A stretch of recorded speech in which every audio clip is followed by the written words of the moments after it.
அகர முதல எழுத்தெல்லாம் ஆதிபகவன் முதற்றே உலகு. நூல்காஞ்சி நேயர் பெருமக்களுக்கு என் அன்பின் வணக்கம்.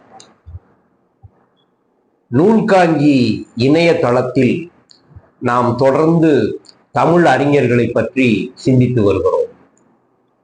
அந்த வகையில் இன்றைக்கு நாம் சிந்திக்க இருக்கக்கூடிய தமிழ் அறிஞர் வ.வே.சு. ஐயர் அவர்கள் ஆவார்கள். வ.வே.சு. ஐயர் அவர்களை எனக்கு ரொம்ப பிடிக்கும். அவரை ரொம்ப பிடிக்கிறதுக்கு என்ன காரணம் அப்படின்னா, தமிழ்நாட்டில் கம்பராமாயணத்தை முன்னெடுத்து சென்ற தலையாயவர்களும் அவர் தலைமையிடத்தில் இருப்பவர். கம்பராமாயண பெருங்காதலர் என்று அவரை நான் சொல்லுவேன். எப்போதுமே அவர் கம்பராமாயணத்தை படித்துக் கொண்டே இருந்தார், வள்ளுவத்தை படித்துக் கொண்டே இருந்தார். அவருடைய முகத்தோற்றத்தை பார்க்கிற போது அவ்வளவு அழகாக இருக்கும். நம்ம அவரை படத்துலதான் பார்க்கிறோம். ஆனா அவருடைய அந்த முகத்திலும் அவருடைய கண்களிலும் வீசக்கூடிய ஒளி, அவர் அந்த நெற்றியில வைத்திருக்கக்கூடிய அந்த சந்தன பிறை போன்ற அந்த பொட்டு, அப்புறம் அவருடைய தலைமுடி, அவருடைய அந்த முகமே பார்க்கறதுக்கு அப்படியே ஒளி மிகுந்து பிரகாசித்து அவருடைய முகம் தெரியும். அதனால அவர் பால் எனக்கு மிகுந்த ஒரு ஈர்ப்பு உண்டு. வரகநேரி வேங்கட சுப்பிரமணியம் என்பது அவருடைய பெயராகும். வ.வே.சு. ஐயர், வரகநேரி வேங்கட சுப்பிரமணியம். அவரு மிகப்பெரிய படிப்பு படித்தவர். 1881 வரகநேரி வேங்கட சுப்பிரமணியம் பிறந்தார். 1899 அவர் வரலாறு பொருளாதாரத்தில் BA பட்டம் பெற்றார். 1902 பிளீடர் பட்டம் படித்த பிறகு அவர் வழக்கறிஞராக 4 ஆண்டுகள் திருச்சிராப்பள்ளியில் பணியாற்றினார். 4 ஆண்டுகள் திருச்சிராப்பள்ளியில பணியாற்றிய பிறகு 1906 அவருடைய மைத்துனர் பசுபதி ஐயர் மூலமாக அவர் ரெங்கோனுக்கு சென்றார். 1906 ரெங்கோனில் அவர் இருக்கிற போது அவருக்கு தேசியவாதத்தில் மிகுந்த பற்று ஏற்பட்டது. 1907 அவர் அவருடைய மைத்துனர் பசுபதி ஐயருடைய ஒரு தூண்டுதலின் பேர்ல பாரிஸ்டர் படிக்கணும் அப்படின்னு சொல்லிட்டு 1907 அவர் லண்டனுக்கு சென்றார். லண்டனுக்கு சென்றவர் அவர் அங்க இந்தியா ஹவுஸ் அப்படின்னு லண்டன்ல இருக்கு. நிறைய படிக்கிறவங்களுக்கு எல்லாருக்கும் தெரியும் அந்த இந்தியா ஹவுஸ், லண்டன்ல இருக்கக்கூடிய இந்தியா ஹவுஸ் எவ்வளவு வல்லமை வாய்ந்தது என்பதை வரலாறு படிக்கிறவர்களும் அதிக புத்தகம் படிக்கிறவங்களும் சுதந்திர போராட்ட வரலாறுகளை படித்தவர்களும் புரிந்து கொண்டிருப்பார்கள். மிகப்பெரிய தேசிய தலைவர்களை, தீவிரவாத தலைவர்களை அந்த இந்தியாவில் ஹவுஸ், லண்டன்ல இருக்கக்கூடிய இந்தியா ஹவுஸ் உருவாக்கியது. அந்த இந்தியா ஹவுஸ்ல தான் நம்ம வ.வே.சு. ஐயர் அவர்கள் தங்கினார்கள். அப்போது அவர்களுக்கு வீர சாவர்கர், TSS ராஜன் ஆகியவர்களுடன் நெருங்கிய தொடர்பு ஏற்பட்டது. அந்த தொடர்பின் காரணமாக ஆங்கில அரசினுடைய கண்காணிப்புக்கு உரியவராக வ.வே.சு. ஐயர் இருந்தார். அந்த காலத்துல பாரிஸ்டர் படிப்பு படிக்கிறவங்க எல்லாருமே ராஜ விசுவாச பிரமாணம்னு ஒண்ணு எடுத்துக்கணும். நான் இந்த ஆங்கில அரசுக்கு கட்டுப்பட்டவனாக இருப்பேன், அப்படிங்கிறதான் விசுவாசியாக இருப்பேன், அதனுடைய சட்டத்திட்டங்களுக்கெல்லாம் மாற மாட்டேன், அதன் வழி ஒழுகுவேன், அப்படிங்கிறதான் ராஜ விசுவாச பிரமாணம். பாரிஸ்டர் படிக்கிறவங்க எல்லாம் அதை ஏத்துக்கணும். ஆனா பாரிஸ்டர் பட்டம் படிச்சாலும் அந்த பிரமாணத்தை நான் ஏற்றுக்கொள்ள மாட்டேன் என்பதுல மிக உறுதியாக வ.வே.சு. ஐயர் விளங்கினார். அதனாலேயே அவர் லண்டன்ல தலைமறைவு வாழ்க்கையை மேற்கொள்ள வேண்டிய ஒரு அவசியத்துக்கு உள்ளானார். தலைமறைவு வாழ்க்கை வாழ்ந்தார். 1907 1910 வரைக்கும் அவர் ஆங்கில அரசினுடைய கண்காணிப்புக்கு உள்ளாகி அதன் பொருட்டு அவர் தேடுதலுக்குரிய மனிதராக ஆகிய காரணத்தினால அவர் தலைமறைவு வாழ்க்கை லண்டன்ல வாழ்ந்தார். அப்புறம் 1910 பிரெஞ்சு ரோமன் வழியாக இஸ்தான்புல் வந்து, இஸ்தான்புல்ல இருந்து கடலூர் வந்து, கடலூர்ல இருந்து புதுச்சேரிக்கு அவர் வந்து சேர்ந்தார், மாறு வேடத்தில் வந்து சேர்ந்தார் என்று கேள்விப்பட்டிருக்கிறேன், புத்தகங்களிலும் படித்திருக்கிறேன். வி சிங் என்று தனது பெயரை மாற்றிக்கொண்டு அந்த மாறு வேடத்தில் அவர் புதுச்சேரியை வந்து அடைந்தார். 1910 1920 வரை அவர் வந்து புதுச்சேரியில் அரவிந்தரோடு நெருங்கிய தொடர்பு கொண்டிருந்தார். புதுச்சேரியில் வாழ்ந்த காலத்தில் அவர் பாரதியாரோடு மிகுந்த நட்பு கொண்டிருந்தார். அவர் பாரதியாரோடு கொண்டிருந்த நட்பை செல்லம்மாள் பாரதி அவர்களும் வாரா அவர்களும் மிகச் சிறப்பாக எழுதியிருக்கிறார்கள். அப்புறம் வாவேசு ஐயர் அவர்கள் தேசபக்தன் என்கிற ஒரு நாளிதழில் எழுதிய கட்டுரைக்காக ஆங்கிலேய அரசினுடைய ஒரு ரொம்ப அந்த ஒரு கட்டுரை எழுதுறதுனால ஒரு அரசு வந்து கோபம் கொள்ளுதுன்னா அந்த கட்டுரை எப்படி இருக்கும்னு நினைச்சு பாருங்க. ஆங்கில அரசினுடைய வந்து ஒரு கோபத்துக்கு உள்ளாகி அவர் கைது செய்யப்பட்டு பெல்லாரி சிறைக்கு போனார். பெல்லாரி சிறையில 2 வருடம் இருந்தார்.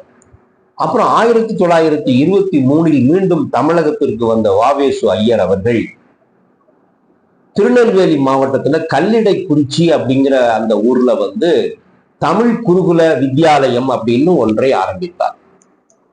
தமிழ் குருகுல வித்யாலயத்தினுடைய நோக்கம் என்ன அப்படின்னா, மாணவர்களுக்கு மொழியை சொல்லிக் கொடுப்பது, தமிழ் மொழியை சொல்லிக் கொடுப்பது, தமிழ் இலக்கியத்தை சொல்லிக் கொடுப்பதுதான் அதனுடைய நோக்கம். அந்த ஓராண்டு கல்லிடைக்குறிச்சியில் வந்து செயல்பட்டு வந்த தமிழ் குருகுல வித்யாலயம் அடுத்த ஆண்டு சேரன்மாதேவிக்கு மாற்றப்பட்டது. இந்த சேரன்மாதேவியில அந்த தமிழ் குருகுல வித்யாலயத்துல வந்து மிக முக்கியமானது மாணவர்களுக்கு கைத்தொழில் சொல்லிக் கொடுப்பது, மாணவர்களுக்கு தமிழ் இலக்கியங்களை சொல்லிக் கொடுப்பது, அவர்களை வந்து ஒழுக்கம் மிக்கவர்களாக உருவாக்குவது, இந்த 3ம் தான் இந்த தமிழ் குருகுல வித்யாலயத்தினுடைய நோக்கம் என்று வாவேசு ஐயர் அவர்கள் சொன்னார்கள். இந்த சேரன்மாதேவியில இருக்கக்கூடிய அந்த தமிழ் குருகுல வித்யாலயம் தான் வாவேசு ஐயருக்கு வந்து தமிழ்நாட்டுல வந்து பெரிய ஒரு அவருக்கு வந்து பெரிய துன்பத்துக்கு உள்ளாக்கியது. இதுல என்ன அப்படின்னா, இந்த சேரன்மாதேவியில இருக்கக்கூடிய பிராமணர் வீட்டு குழந்தைங்க வந்து மற்ற எல்லா பிள்ளைகளோடையும் உட்கார்ந்து சாப்பிட மறுத்தார்கள் என்பதற்காக அவங்களுக்கு வந்து தனியா பந்தி வச்சு சாப்பாடு போட்டார். இது வந்து மிகப்பெரிய தமிழ்நாட்டுல மிகப்பெரிய கண்டனத்துக்கும் போராட்டத்துக்கும் உள்ளாகியது. அப்படிப்பட்ட ஒரு குழந்தைங்களை இவர் பள்ளிக்கூடத்துல சேர்த்து கொண்டிருக்க கூடாது என்பதுதான் இங்க இருக்கக்கூடிய தலைவர்கள் அறிஞர்களுடைய கருத்தாக இருந்தது. இதனால மிகப்பெரிய பாதிப்புக்கும் துன்ப சூழலுக்கும் வாவேசு ஐயர் அவர்கள் உள்ளானார்கள். அதை பத்தி கேட்கிற போது அவர் அமைதியாக இருந்தார். அப்படிப்பட்ட குழந்தைங்களை வந்து அவர் சேர்த்திருக்க கூடாது என்பதுதான் திருவிக போன்றவர்களுடைய கருத்து. திருவிக வந்து இதை பத்தி சேரன்மாதேவி, அந்த குருகுல வித்யாலயம், வாவேசு ஐயரை பத்தி நிறைய நூல்கள் வந்திருக்கு. நிறைய பெரிய துன்ப சூழலுக்கு அவர் உள்ளாகி இருக்கிறார். எல்லா குழந்தைகளோடையும் உட்கார்ந்து சாப்பிடாம இந்த பிராமண குழந்தைகளுக்கு மட்டும் இவர் ஏன் தனியா சாப்பாடு போட்டார் அப்படிங்கிறது வந்து அவருடைய வாவேசு ஐயருடைய அந்த வாழ்க்கை வரலாற்றிலேயே ஒரு பெரிய பின்னடைவை அவருக்கு தந்தது என்று சொல்லலாம். அது ஒரு புறம் இருந்தாலும் அவர் மிகப்பெரிய மொழி தோண்டாற்றினார், மிகப்பெரிய தமிழறிஞராக திகழ்ந்தார் என்பதெல்லாம் வந்து தமிழ் மக்களுக்கு சொல்லப்படாதது வந்து பெரிய ஒரு அவருக்கு வந்து பெரிய பின்னடைவு தான். அவரை பத்தி நிறைய ஒரு முதல்ல ஆதாரங்களை திரட்டி நூல் எழுதியவர் வந்து பேசு மணி அவர்கள். பேசு மணி அவர்கள் திருவிக்காவினுடைய நூலை ஆதாரமாக கொண்டும் அவருடைய வாவேசு ஐயருடைய வாழ்க்கை முறைகளை ஆராய்ந்தும் நல்ல சிறந்த நூல்களை எல்லாம் வந்து அவரை பற்றிய செய்திகளை எல்லாம் கொண்டு வந்தார். இந்த வாவேசு ஐயர் அவர்கள் 1923 வந்து சேரன்மாதேவியில வந்து அந்த தமிழ் குருகுல வித்யாலயத்தை ஆரம்பித்த பிறகு அங்க இருக்கக்கூடிய குழந்தைகளை எல்லாம் கூட்டிக்கிட்டு பாபநாசம் நீர்வீழ்ச்சிக்கு போகிறார். இந்த பாபநாசம் நீர்வீழ்ச்சிக்கு போய் அந்த நீர்வீழ்ச்சியை பத்தி அந்த குழந்தைங்களுக்கு சொல்லி கொடுக்கிறார். அப்புறம் அதனுடைய அந்த சுனைகளை பத்தியும் அதனுடைய ஆழங்களை பத்தியும் அவர் விவரித்து கொண்டிருக்கிற போது பிள்ளைங்கள்லாம் விளையாண்டுட்டு இருக்காங்க. அப்ப அவருடைய மகளும் விளையாண்டுட்டு இருக்கிறா. பாத்துப்பா, நீ தாண்டாத அப்படின்னு அவர் சொல்லிக்கிட்டு இருக்கிறார். நான் வந்து ஒரு பெண் அப்படிங்கிறதுனால என்னை வந்து நீங்க இப்படி சொல்றீங்களாப்பா அப்படின்னு சொல்லிட்டு இந்த பிள்ளை வந்து தாண்டி தாண்டி விளையாடும் போது கால் இடறி அந்த சுபத்ரா என்கிற வாவேசு ஐயருடைய மகள் வந்து அந்த சுனைக்குள்ள விழுந்துருது. இந்த விழுந்த குழந்தையை காப்பாற்றணுமேனு பதறி போய் இந்த சுனையில் அவரும் அந்த நீர்வீழ்ச்சியில வந்து குதித்து அந்த தன்னுடைய அன்பு மகளை காப்பாற்றுவதற்காக குதித்து போனவர் தான். 2 பேருமே அந்த நீர்வீழ்ச்சியில் வந்து மடிந்து போனார்கள். அந்த துன்ப செய்தியை கேட்கிற போது இப்படிப்பட்ட ஒரு பெரும் தமிழ் மகனுக்கு இப்படிப்பட்ட ஒரு சோக முடிவா என்று நமது மனம் தத்தளிக்கிறது. எப்பேற்பட்ட அறிஞர்! சாதாரண அறிஞரா? மிகப்பெரிய அறிஞர். அவரு என்ன பண்ணினாருன்னா, அவரை சங்க இலக்கியங்களை மூலத்தை வந்து உரையோடு படித்தவர். சங்க இலக்கிய மூலங்களை எல்லாம் உரையோடு படித்தவர் வாவேசு ஐயர். குறுந்தொகையை வந்து ஆங்கிலத்துல வந்து மொழிபெயர்த்தார். அவர் வந்து அந்த குருகுல வித்யாலயத்துல வந்து அந்த நடத்திட்டு இருக்கும்போது பால பாரதி அப்படின்னு ஒரு பத்திரிகை நடத்தினார். அந்த பால பாரதி பத்திரிகையில வந்து சங்க இலக்கியத்தினுடைய அழகியல் தன்மைகளை எல்லாம் தொடர்ந்து எழுதி கொண்டே இருந்தார். மிகப்பெரிய மிகப்பெரிய அறிஞர். அவருக்கு வந்து இத்தாலி மொழி தெரியும், ஜெர்மனி மொழி தெரியும், பிரெஞ்சு மொழி தெரியும், லத்தீன் தெரியும், ஆங்கிலம் தெரியும். இந்த வடமொழியில வந்து மிகப்பெரிய பேரறிஞராக விளங்கினார். இத்தனை மொழிகளையும் குறைந்த வயதிலேயே அவர் கற்றுக்கொண்டார். 44 வயதில் அவர் இந்த மண்ணுலக வாழ்வை விட்டு போயிட்டார். ஆனா இந்த 44 வயதுக்குள்ள அவர் செய்த சாதனைகள் வந்து பேசப்படல. இந்த லண்டன்ல இருந்து வந்தாரு பாருங்க, 1910 வந்து 1920 வரைக்கும் 10 ஆண்டுகள் புதுச்சேரியில் அவர் வாழ்ந்த போது அவர் கற்றுக்கொண்ட விஷயங்கள் ஏராளமான மொழிகளை கற்றுக்கொண்டார். அதெல்லாம் ஆராயப்படவில்லை, அதெல்லாம் ஆவணமாக்கப்படவில்லை, அதெல்லாம் நமக்கு தெரியல. ஏதோ ஓரளவு அவரை பத்தி தெரிஞ்சிருக்கிறோம். அவர் வந்து திருச்சியில படித்த காலத்திலேயே லத்தீன் மொழியை பாடமொழியாக கொண்டு அவர் படித்திருக்கிறார். அவருக்கு பிடித்த தமிழ் ஆளுமைகள் யார் அப்படின்னா கம்பனும் வள்ளுவனும் தான். கம்பனும் வள்ளுவனையும் அவர் கொண்டாடி இருக்கிறார். அப்ப அந்த காலத்துல அவர் காலத்துல வாழ்ந்த தமிழ் அறிஞர்களிடம் இருந்து மிகவும் வேறுபட்டு விளங்கினார். தமிழ் அறிஞர்களுடைய உரைநடைகளை பற்றியும் அவருடைய இலக்கண பற்றியும் அவர்களுடைய தமிழ் செழுமைகளை பற்றியும் இவருக்கு வந்து ஒரு விமர்சன பார்வை இருந்தது. இப்படிலாம் எழுதி கொண்டிருந்தால் தமிழ் ஒருபோதும் வளர்ச்சி அடையாது அப்படின்னு சொன்னார். இதே பாதையில் நாம் வந்து நடை போட்டு கொண்டிருந்தால் வந்து ஒருபோதும் நம்ம வந்து தமிழ் மொழியை வந்து வளர்த்தெடுக்க முடியாதுன்னு சொன்னாரு. அப்புறம் இந்தியாவில் பிற மாநிலங்களில் அந்தந்த மொழிகள் வந்து எவ்வளவு தூரம் வந்து வளர்ச்சி பெற்றிருக்கிறது என்பதை வந்து நம் தமிழ் அறிஞர்கள் புரிந்து கொள்ளவில்லையே என்று வேதனைப்பட்டார். அப்புறம் எப்போதுமே வாவேசு ஐயருக்கு வந்து ஆங்கில மொழியை வந்து மொழிபெயர்க்கிற போது சொல் தான் ரொம்ப முக்கியம். அந்த சொல்களை வந்து புது வீச்சோடு மொழிபெயர்க்க வேண்டும் என்று முனைந்து அவர் மொழிபெயர்த்தார். சிறந்த மொழிபெயர்ப்பாளராக இருந்தார். ஒரு சாதாரணமா மொழிபெயர்க்க கூடாது. நம்முடைய மொழி வந்து ரொம்ப செழுமையான மொழி, தொன்மையான மொழி, ஒரு கம்பீரமான வீரியம் மிக்க மொழி. அந்த மொழிக்கு தகுந்தார் போலதான் வந்து நம்ம வந்து மொழியை வந்து எந்த மொழியையும் வந்து தமிழ் மொழிக்கு மொழிபெயர்க்கிற போது இப்படிதான் கொண்டு வரணும் அப்படின்னு சொல்லிட்டு நிறைய புதிய சொற்களை வந்து தமிழ் மொழிக்கு கொடுத்த பெருமகனார் என்று வாவேசு ஐயரை சொல்லலாம். உதாரணத்துக்கு மறுமலர்ச்சி அப்படின்னு ஒரு வார்த்தை. அந்த மறுமலர்ச்சி அப்படிங்கிற வார்த்தைக்கு சொந்தக்காரர் யாருன்னா வாவேசு ஐயர் தான். இது மாதிரி நிறைய தமிழ் சொற்களை வந்து தமிழுக்கு கொடுத்தார். அப்புறம் பாத்தீங்க அப்படின்னா பழந்தமிழ் இலக்கியங்களை படிப்பதில் எவ்வளவு ஆர்வம் கொண்டிருந்தாரோ அதே ஆர்வம் நவீன இலக்கியங்களை படிப்பதிலும் அவர் கொண்டிருந்தார். இந்த இடத்துலதான் அவர் அந்த காலத்துல வாழ்ந்த தமிழ் அறிஞர்களிடமிருந்து வேறுபட்டிருந்தார். பழந்தமிழ் சங்க இலக்கியத்தில் மிகுந்த பற்று, கம்பனில் மிகுந்த பற்று, வள்ளுவத்தில் மிகுந்த பற்று, இதெல்லாம் எவ்வளவு பற்று இருக்கோ, படிப்பு இருக்கோ, ஆழ்ந்த புலமை இருக்கோ, அந்த புலமை அந்த பற்று சமகால இலக்கியங்களை படிப்பதிலும் அவருக்கு இருந்தது.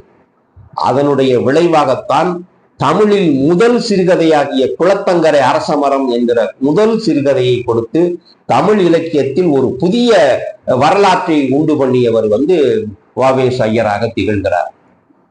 ஆங்கில மொழியில் அவருக்கு இருந்த திறத்தின் வாயிலாக, அவர் அதிலிருந்து பயின்ற பயிற்சிகளின் வாயிலாக அவர் தமிழ் மொழிக்கு முதல் சிறுகதையை கொடுத்தார். குளத்தங்கரை அரசமரம் என்று அந்த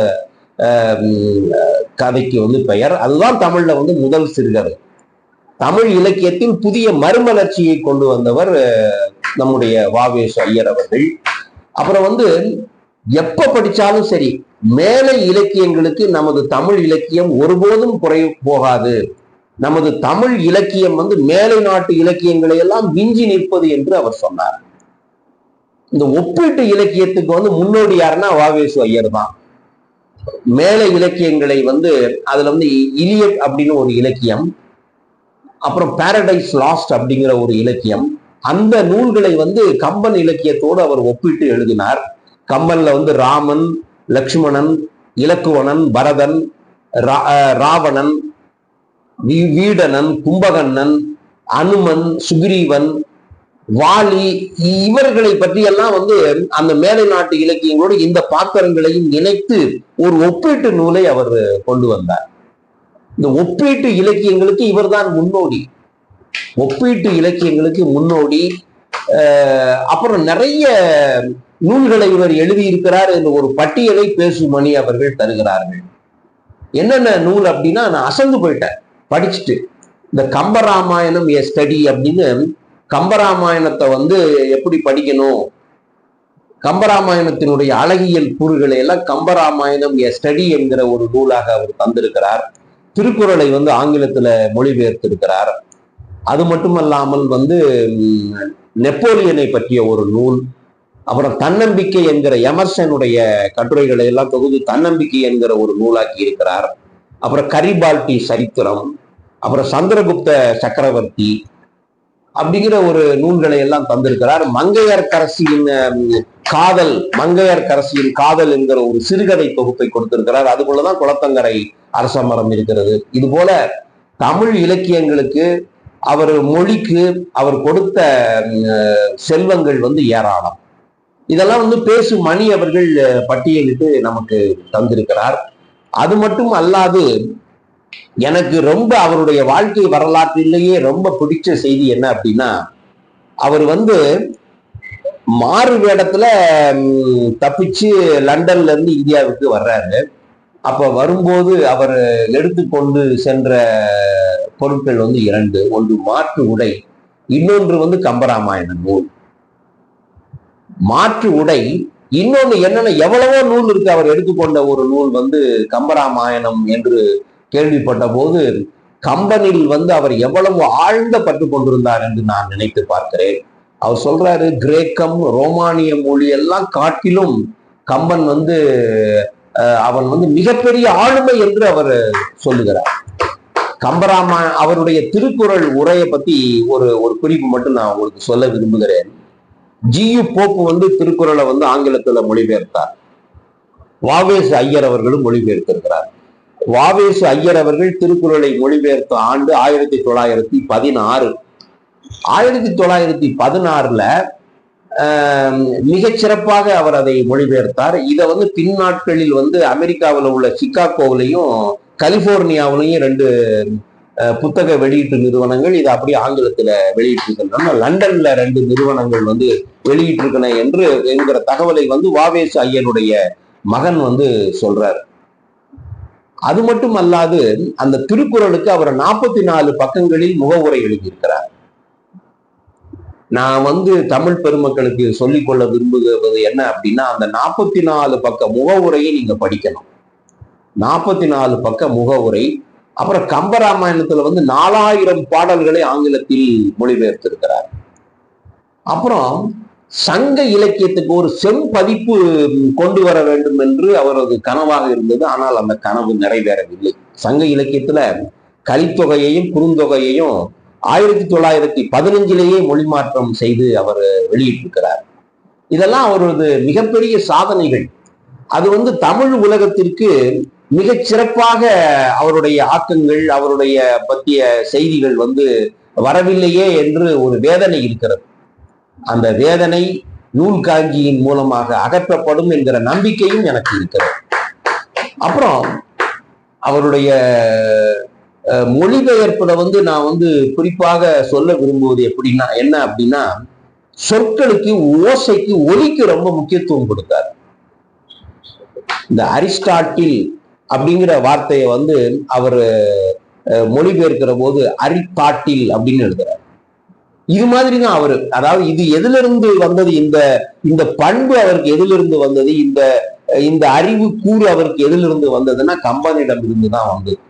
கம்பன் ராமன் அப்படின்னு தான் சொல்றாரு, ராமன் சொல்ல மாட்டார். விபீஷணன் அப்படின்னு சொல்ல மாட்டார், வீடனன் அப்படின்னு சொல்லுவார். சீதை அப்படின்னு தான் சொல்லுவார், சீதான்னு சொல்ல மாட்டார். ஜானகின்னு சொல்ல மாட்டார் கம்பன், சனகி அப்படின்னு தான் சொல்லுவார். இந்த கம்பனுடைய அந்த மனப்பான்மை தான் நம்முடைய வ.வே.ஸ். ஐயர் அவர்களுக்கும் வந்தது. அவரை தமிழில் அவர் மொழிபெயர்க்கிற போது ஓசைக்கு, தமிழினுடைய அந்த ஒரு தொன்மைக்கு ரொம்ப முக்கியத்துவம் கொடுத்தார். அவரது நூல்கள் தமிழ் பெருமக்களால் படிக்கப்பட வேண்டும். அவருடைய உள்ளத்தை நாம் உணர வேண்டும். வ.வே.ஸ். ஐயர் போன்ற பெருமகன்கள் தமிழ்நாட்டிற்கு தேவை. அவர் போல மொழியாளர்கள் தேவை. அவர் போல மொழியாளர்கள், அவர் போல புத்தக வல்லுநர்கள் தோன்றினால் தமிழ் உலகமெல்லாம் பரவும். நம்முடைய இலக்கியங்கள் எல்லாரும் அறிந்து ஒரு பண்பாட்டு செழுமை உலக அளவில் வளர்ந்து பெருமை சேர்க்கும் என்று நூல் காஞ்சி வாயிலாக நான் கேட்டுக்கொண்டு உங்கள் அனைவருக்கும் எனது அன்பை தெரிவித்துக் கொள்கிறேன். நன்றி.